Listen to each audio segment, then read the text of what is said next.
उत्तराखंड को यूं ही वीरों की भूमि नहीं कहा जाता। जब जब देश की आन बान पर कोई भी संकट आया, उत्तराखंड के जाबाजों ने देश की रक्षा के लिए अपना सर्वस्व न्यौछावर कर दिया।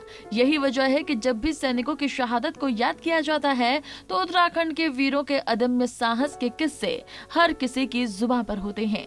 आज पूरा देश कारगिल युद्ध में जीत का जश्न मना रहा है और उन जाबाजों को याद कर रहा है जिन्होंने देश के लिए अपने प्राणों की आहुति दी थी। 1999 के कारगिल युद्ध में 526 जवानों ने देश की रक्षा करते हुए अपने प्राणों की आहुति दी थी। उनमें 75 जाबाज अकेले उत्तराखंड से थे, जिसमें देहरादून जिले के सबसे अधिक 28 जाबाजों ने अपने प्राणों की आहुति दी थी। वहीं अगर जिलेवार बात से बात करें तो पौड़ी के 13, टिहरी के 8, नैनीताल के 5, चमोली के 5, अल्मोड़ा के 4, पिथौरागढ़ के 4, रुद्रप्रयाग के 3 और उत्तरकाशी के 1, तो वहीं बागेश्वर और उधम सिंह नगर के 2-2 जाबाजों ने अपने प्राणों की आहुति दी थी।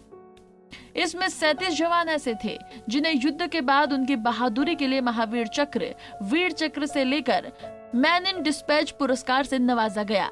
आजादी से पहले हो या आजादी के बाद हुए युद्ध, देश के लिए शहादत देना उत्तराखंड के शूरवीरों की परंपरा रही है।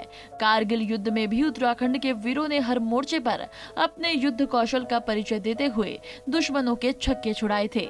युद्ध लड़ने में नहीं बल्कि युद्ध की रणनीति तय करने और रणभूमि में फतह करने में भी उत्तराखंड के वीरों का कोई सानी नहीं है। आजादी के बाद अब तक 1,500 से अधिक सैनिकों ने इस देश की रक्षा के लिए अपनी शहादत दी है।